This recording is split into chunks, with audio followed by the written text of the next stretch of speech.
Welcome back into It's the Democracy Stupid with Edwin Eisendrath. This is Paul Shivari filling in for Edwin today here on the 4th of July, the 250th anniversary of the signing of the Declaration of Independence. And with me today, I have the professor of political science at North Central College, co-host of the podcast Politics Lab, and minority owner of the Green Bay Packers, as I'm finding out right now, Professor William Muck, who you've heard on this show as well as other shows here on WCPT, and he joins me today. Thank you, Bill, for being here today.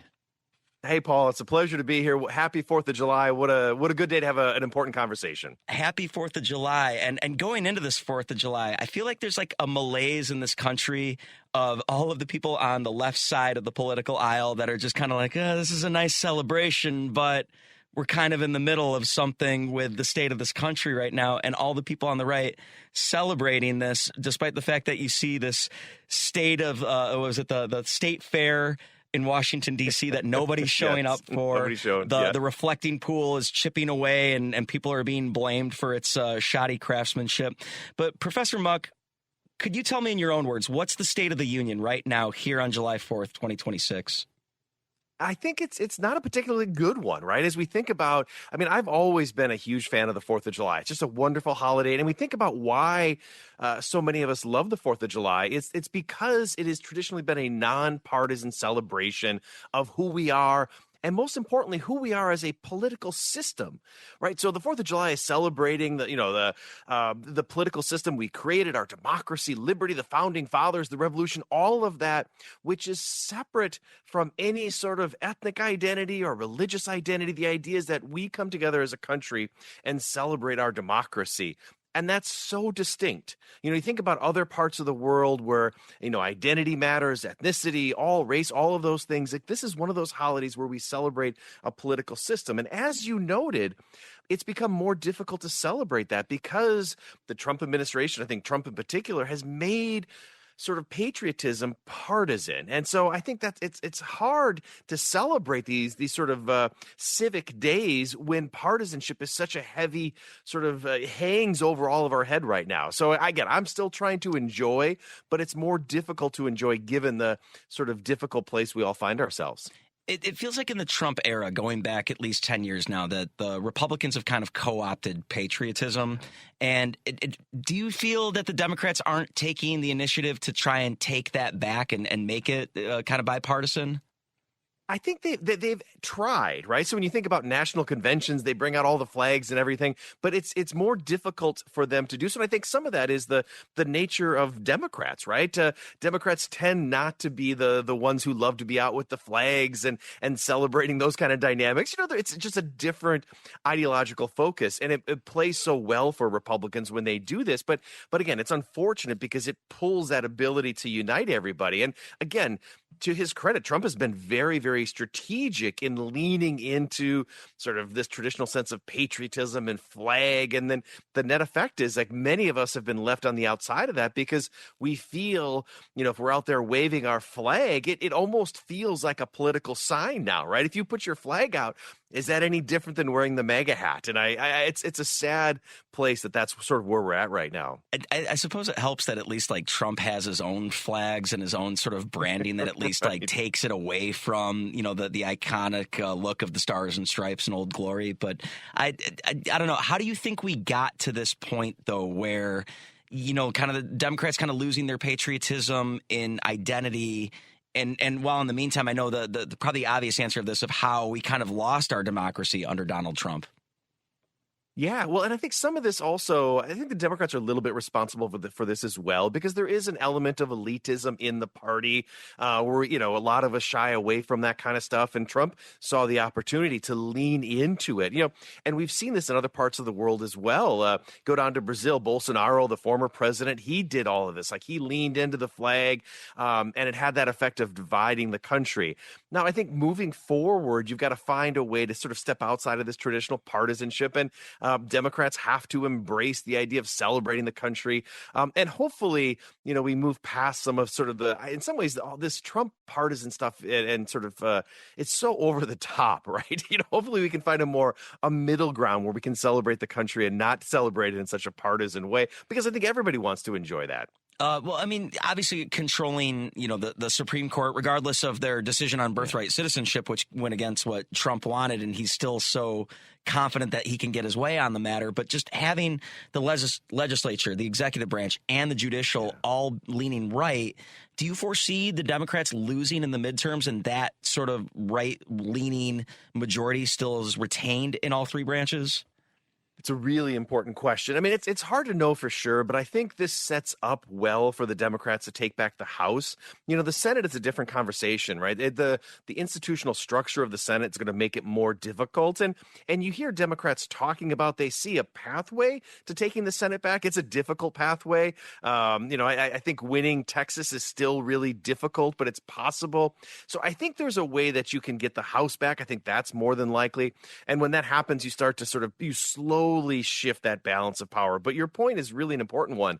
The entire system of government is leaning toward Donald Trump right now. We see a Supreme Court that is enabling Donald Trump, both in terms of some of his sort of petty issues, but also in terms of executive power. We see a Congress, a Republican Congress, that's unwilling to stand up to him and in the process giving him more and more power. And when we think about on the 4th of July, how the founding fathers initially created this political system, the whole idea was they wanted to prevent another Donald Trump from gaining power, right? The whole idea of checks and balances, that we create institutions that can push back against populist demagogues. And what we've seen in arguably the greatest challenge to the American democracy, that these institutions we would hope would stand up have done nothing of the sort, right? The Supreme Court is enabling them. The Congress is enabling them. Same thing, we could talk about the media and these other sort of more informal institutions have not really embraced the role of checking somebody who's looking to essentially be an authoritarian. And I think that's particularly sad as we think about the structure of the democracy on the 4th of July. I also feel like it's also kind of more difficult in this day and age, too, with like the emergence of social media and AI to like even be able to have the average American be able to decipher what is truth and what is false. I don't know. I feel like with just this upcoming election, you were talking about the Senate might be a little bit harder for the Dems to control, but the House, are you worried about the gerrymandering and kind of this sort of illegal way or unconstitutional way that all these different states have decided, well, we're not going to follow the census from 4 or 5 years ago. We're going to take it upon ourselves to change it right now. Do you see that could affect this midterms and actually give it back to the right, though? Oh, absolutely. It's a possibility, right? And especially as we think about, the gerrymandering and then some of the fallout from the Supreme Court overturning the Voting Rights Act, right? Sort of enabling this hyper gerrymandering. That all matters. I think about it as two layers, right? There's the gerrymandering, which is occurring prior to the election. And then I'm also very, very worried about how Trump operates, around the election, right? In terms of, is he seizing ballots? Is he targeting, Philadelphia and Chicago and some of these other communities, these black and brown communities, to say like, hey, they always cheat on their votes. Like, I think those are also things I'm really, really worried about. He is laying the seeds for these extra constitutional actions. So the structural stuff in terms of gerrymandering is a big issue. But then the day-to-day, right around the election, I think that's a really big issue. And then the Democratic Party has to be smart about getting its lawyers ready at all levels, on the ground, in these cities, in communities, right? You can't wait for things to happen. They have to be proactive to say, what might Trump do and how do we immediately counter that? Because it feels like we're in a space where for the first time in our history, somebody may actually try to steal an election. And I don't think that's hyperbolic. I think Trump has said as much in terms of what he wants to do. So I'm really, really worried about this. So we're about 4 months away from the midterm elections, and I guess with my timeline, like politics, the cycle is so quick sometimes, and I guess it's like more quicker, closer to the election that you would see kind of something that you were talking about. But have you seen any sort of rumblings that kind of like caught your attention that like voter suppression or voter intimidation that you would be worried about in 4 months? Not in terms of that stuff yet. I think that probably occurs as we get closer. But I think what we need to be thinking about is how they're rewriting some of the rules, right? In terms of when you can vote, who can show up, can you bring people to the polls? That's the sort of stuff that they lay the groundwork for the more immediate stuff you're talking about right prior to the election. And as we think, these rules matter so much, and they're not particularly sexy politics, right? People don't think about when states are rewriting the rules of voting, but a lot of that stuff has been happening over the last couple of years to make it more difficult. I mean, I think if we think about Trump's Save America Act or the vote, whatever the voting legislation he's trying to pursue, if that were to be implemented, that's really terrifying when we think about, okay, you've got to prove citizenship to register. I mean, it's that's one of those levels where suddenly you are disenfranchising huge segments of the democracy, including a lot of traditional Republicans, right? So the idea is we want to encourage more people to get access to the polls. And I think there are a lot of forces out there being led by the president trying to make that more difficult. And again, we should all, as citizens, not as necessarily Democrats or Republicans, as citizens, be worried about those movements. Is there precedent for this? Have we seen precedent where, I'd like to believe that when there's legislation, when it regards voting, that they'd wait an entire election cycle to implement that. But it feels like they're really trying to rush a lot of this stuff right away, recklessly, in the actual calendar year of the midterm.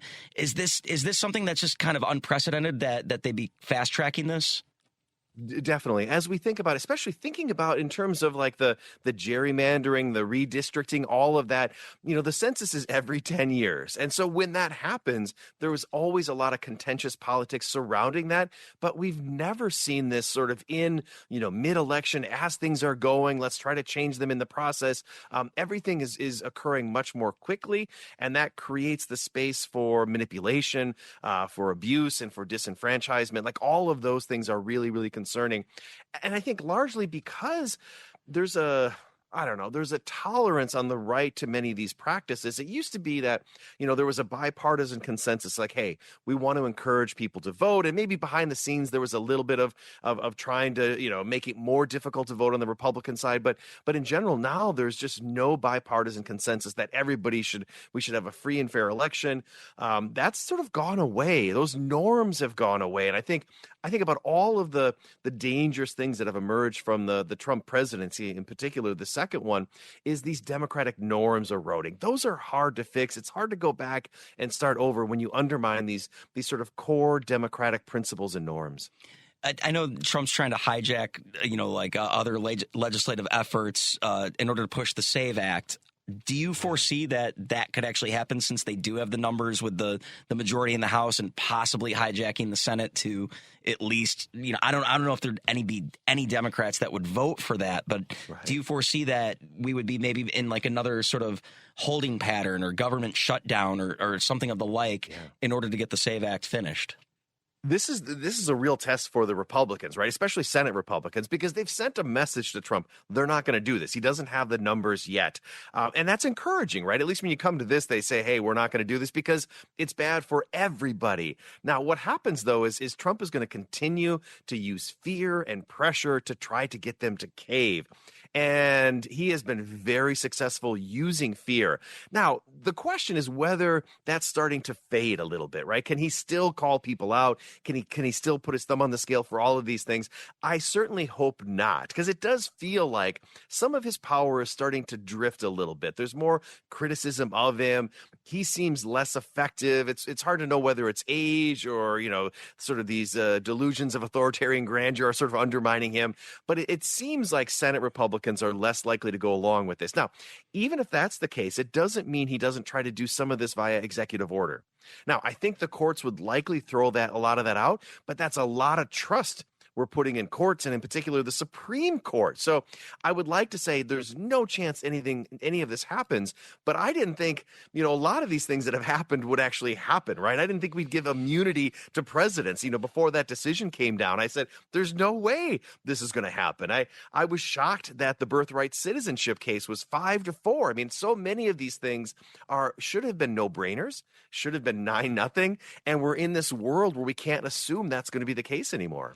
and you said you're surprised by it, but don't you kind of think that the Trump administration, part one and part two, has kind of been the ultimate test of this democracy in the sense that, well, what can the executive branch get away with? I mean, I know you and I can sit here philosophically and say, well, that's pretty obvious what they wrote down, what they wanted, but the fact that it gets reinterpreted, I don't know, is that when we sum up the Trump administration, is that something where we're going to be like, well, he at least kind of put all of our feet to the fire to at least determine who we are as a nation? 100%, right? I think about, how many times I've heard, people like these, people pull the Constitution out of their pocket and say the Constitution is going to save us. And I'm like, no, not anymore, right? So much of our political system was dependent upon restraint and norms, politicians doing the right thing because you just don't go there. And Trump is like, I'm going to go there. And you try to stop me. And what we've seen is that nobody is really willing to stop him. Fear has been incredibly effective. So yeah, I'm really worried about all of those things because it's not just Trump. It's setting a precedent for future presidents as well, where they say, hey, this previous guy did it, I'm going to do it. One of the things we've seen over the history of the presidency is presidents don't give power back. Whether it's a Democrat or Republican. Think about, at the end of the George W. Bush administration, everybody was up in arms over all the power that George W. Bush had as a president. And Barack Obama came in and said, I'm not going to abuse these powers and I'm not going to torture. And that was true. But he still didn't give all that power back. He's like, this is sort of useful. And then it continues to grow. So whatever Trump does in terms of breaking down the norms and the traditional walls of the presidency, future presidents are likely going to keep much of that power. And again, I don't think that's particularly good for government as well. Do you think we'll ever have a president in the future that won't be so influenced by maybe corporate sort of interests that he would have the moral backbone, or he or she would have the moral backbone to kind of reset what the executive branch should look like? I would hope so. I would hope we could get to that point. And it was interesting. Bernie Sanders was interviewed yesterday and talking about all the corruption and all the news over this week about Trump and the billions of dollars he's made off the presidency. And we've never seen anything like that in the United States. And we've actually never seen anything like that in the history of sort of Western democracy.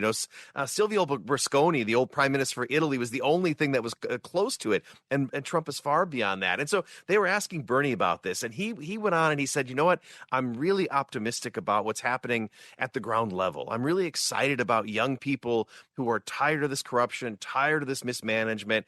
And I will say, I was a little skeptical. I'm like, Bernie, I'm not seeing any evidence of this actually working, but it does make me feel good that he looks out there and says, I think there's going to be a wave. I think there's going to be some pushback. And the only, I think, good thing that comes from Trump blowing up our political system is that it does create space to try something new.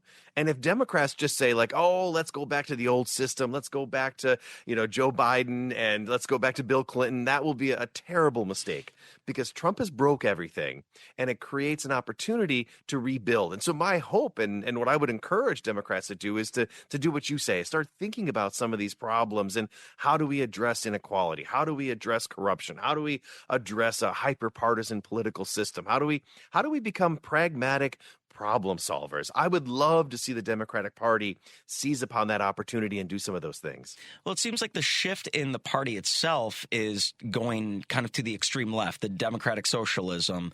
And correct me if I'm wrong, but maybe in politics, it tends to be a pendulum that overall will swing one way or the other. We're in an extreme right phase right now, a fascist almost regime. Do you foresee, and of course, with some of the elections we've seen already, we've seen Democrats win in Texas. We saw the Zoran Mamdani candidates that won in New York recently. And all of the different editorials, op-eds that I've been reading that whether it's people on the left or especially people on the right that are just kind of quaking in their boots right now about this wave of democratic socialism. I mean, do you think that's how the pendulum is swinging, or do you think that the party is going to eat itself and kind of prevent the democratic socialists from kind of having a footing? It's a really important question, right? It's too hard to know right now. I think the Democrats are trying to say we're a Big Tent party, and I think that's what they should be doing. And you can have more centrist candidates running in Texas, like Tallarico. I think is a fantastic option in for that Texas environment. In other Democratic spaces, you can push further to the left. The one thing I think is really important for the Democratic Socialist movement is that they remain pragmatic, right? So Mamdani has been so interesting in New York because he is a democratic socialist, but he's trying to solve problems, right? He's the guy thinking about let's address the potholes, let's think about housing. And as long as he's doing that, I think there's political space for that kind of that group within the Democratic Party, right? The one thing we've seen where Democrats have gotten into trouble electorally is when they spend too much time talking about the sort of the cultural issues. Now, I think those are central to what the Democratic Party wants to do, but when you talk about those issues, it makes it easy for the right to paint you as a certain way. But when Mandami goes out there and just starts solving problems, it becomes more difficult, right? And I think that's the strategy. It's not just what you want to do, but how the other side is going to portray you. And that's what I think, the Democratic Socialists have to be careful about how they approach that. If they come across as problem solvers who are like, hey, yeah, we believe in healthcare and we believe in, taxing the rich to solve some of these problems, right? Those are issues that have broad appeal. We are living in a moment where populism on the left and the right can be very, very popular. And if you are a pragmatic populist on the left, I think there's a chance for real success. I talked about with Professor Kevin Schultz about the identity politics of the left and how they're kind of steering away in this election from maybe not going so big about Israel, Palestine, maybe kind of staying away from LGBTQ to kind of prevent scaring off maybe people that might be in the center or the right. I mean, do you think that's a successful strategy going into November? We'll see. I think it has potential, right? So if we look at Hungary, right? So Hungary just voted out Viktor Orban, this right-wing populist. And what was so fascinating about that, how they defeated him was focusing on corruption and all the way that the ways in which he was corrupted and specifically how that corruption was hurting everyday people. And I thought it was just a brilliant campaign. So I do think there's a lot of space for that here. Go after Republicans, go after Trump for the corruption and don't give up on those other other issues, trans rights and all those other issues, but maybe don't make them the leading issue because it plays so well into Trump. Those are complicated issues and Trump has a way of simplifying them. So I think they're important. The Israel issue is a really, really interesting one because one of the things that we've seen in Democratic primaries is that Democratic voters have moved in a much more anti-Israel direction.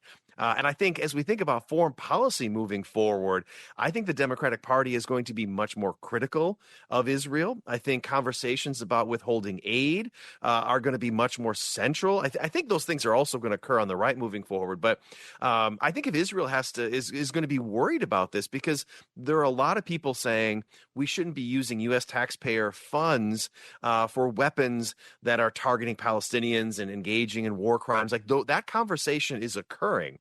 And I don't know how that plays politically, but certainly in the primaries, we're seeing a new sort of way that the Democratic Party is thinking about Israel. And I think that would be a dramatic shift. And again, it's hard to know how that plays in a general election, but we're certainly seeing it play out in the primaries. So let's pretend for a second that the Democrats win the House in November. Maybe they hold a little bit of a majority or it's even in the Senate going into the next Congress. So I would assume that the House would present the third impeachment of Donald Trump. Whether, what they would go on, I don't know, but I'm sure there's a case to be made for just about anything that we've talked about already. At this point, though, do you feel that it would just kind of be for show and only just to present the moral obligation to impeach Trump? Or do you think that they could actually censure him, get him out of office, and we'll never see him again? I don't think they have the votes for that. And so then the question you raise is an important one because if you don't have the votes to win, do you bring the case? Because there's a lot of other ways that you could expose the corruption of Trump. You could have nonstop investigations, bring the cabinet in, hold their feet to the fire in politically effective ways. And I think that could be really, really valuable. The impeachment stuff can oftentimes backfire, right?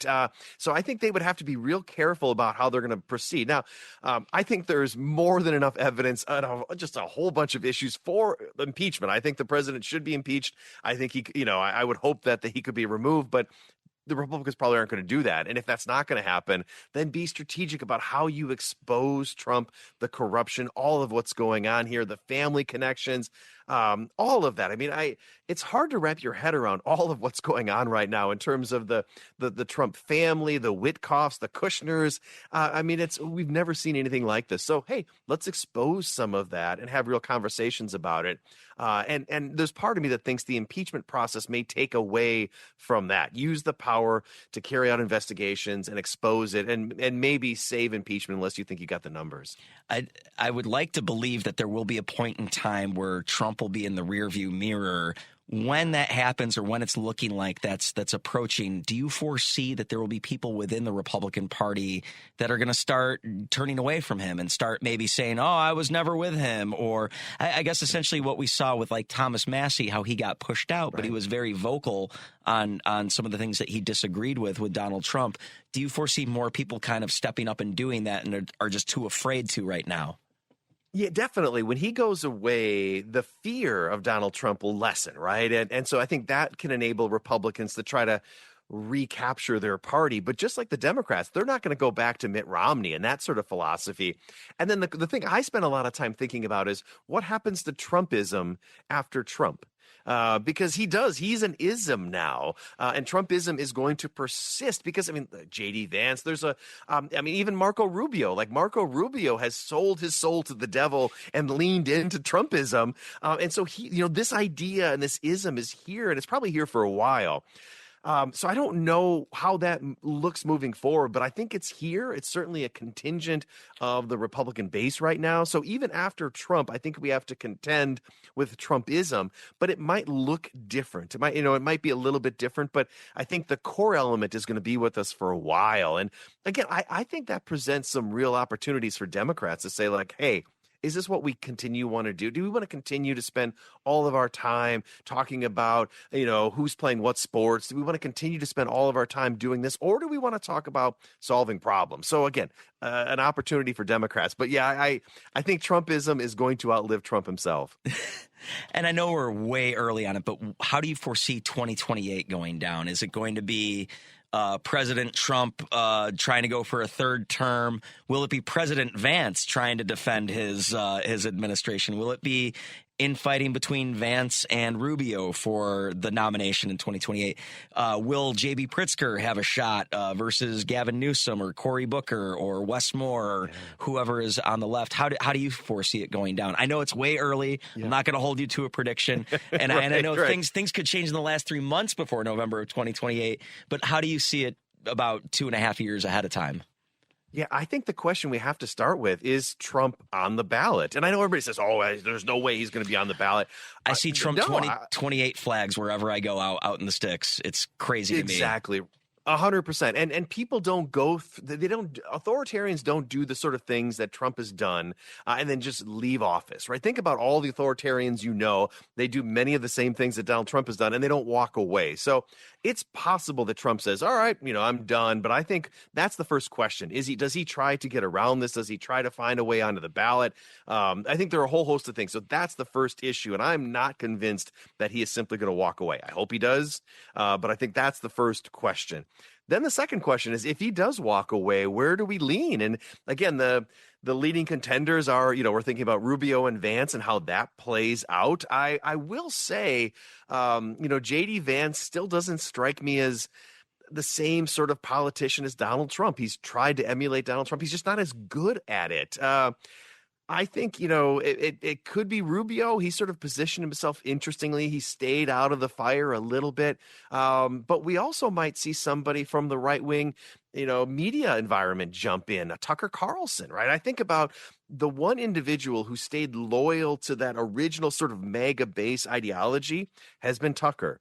And so if Trump goes away and Trumpism continues, he might pick up that mantle. So I think there's a lot of directions there. I'm not leaning towards Vance. I really think a Tucker could be somebody who could kind of run and do really well.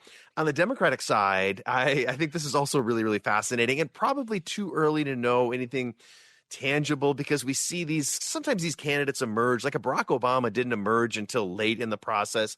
But I do think we're going to see more candidates like Gavin Newsom who embrace a little bit of the Trumpist style. They're aggressive. They go, they're very confrontational. Pritzker, I think, fits in that category as well. We're going to see more Democratic candidates like that. And I think probably less Pete Buttigieg, sort of the intellectual Democratic candidate. I think we're more likely to see the whole political system shift towards the dynamics that Donald Trump has created. I don't think that's necessarily a good thing, but I think that's probably what you need to do to win an election. And if you're the Democratic Party right now, the most important thing is winning elections, right? You have to do this. You have to find a way to connect with people. You got to win elections. So I think I think it's just going to be these midterms are going to be bonkers, and I can't even think about how crazy 2028 is going to be. I mean, there are just so many issues. It'll be an election we've never seen before. It's kind of spur of the moment question. Let's say the Democrats win the House this November. Who do you think ends up becoming their Speaker of the House? Would it be Hakeem Jeffries, or do you think they'd steer away from him? He seems to continue to have support, but none of that is guaranteed anymore, right? And I think one of the things for the Democrats, as I mentioned earlier, is that they can have real conversations about what's a priority for the party. So he's obviously the leading contender. But I think somebody like AOC or somebody else who's maybe a little bit further to the left, somebody who might want to push some of these populist issues, I think there's some space for that as well. Now, Hakeem has been smart about sort of drifting a little bit to the left as well. He understands where his coalition is. But I'm looking forward to this. Like the Chuck Schumer era is certainly over, right? That's done in the Senate. I think there's going to be an upheaval there as well if that were to happen. But again, I encourage all of this. Democrats should have big questions. They should have uncomfortable conversations. Everything's on the table, and that's a really important part of democracy is to get through that so you come across as an authentic party. Well, speaking of uncomfortable conversations, it seems like the looming dinosaur while we're trying to celebrate this country and anticipate what our country is going to look like is what's going on in the world. You've got Ukraine and Russia still continuing their fight 5 years later. You still have what's going on with China and Taiwan. Meanwhile, the United States and their relationship with Iran and how is the Strait of Hormuz open? Is that deal worked out? What have they agreed to? Now, as someone that has kind of a loose interpretation of history and all these history classes that I've taken in my life, it feels like when you talk about these rumblings, it leads to a world war, that things could be so unstable that maybe someone takes advantage of the moment or someone tries to seize some power. Are you afraid that that is kind of the looming dinosaur of what's going on in the world while we're trying to have our own battles here in the United States? Yeah, it's certainly a possibility, right? Because we think about Trump has not only blown up the U.S. domestic political system, but he's also broken up or blown up the international system. So the liberal international economic order has been, NATO, all of those things are in tatters right now, and it creates space for new dynamics. And I think the most important international dynamic we're watching right now is the emergence of China. And China is now a global power. They are getting close to being on par with the United States. It's possible over the next decade they may pass the United States in terms of economic power. And what we've seen throughout history, in those moments where an existing power is challenged by a rising power, it puts you in a window where conflict is much more likely.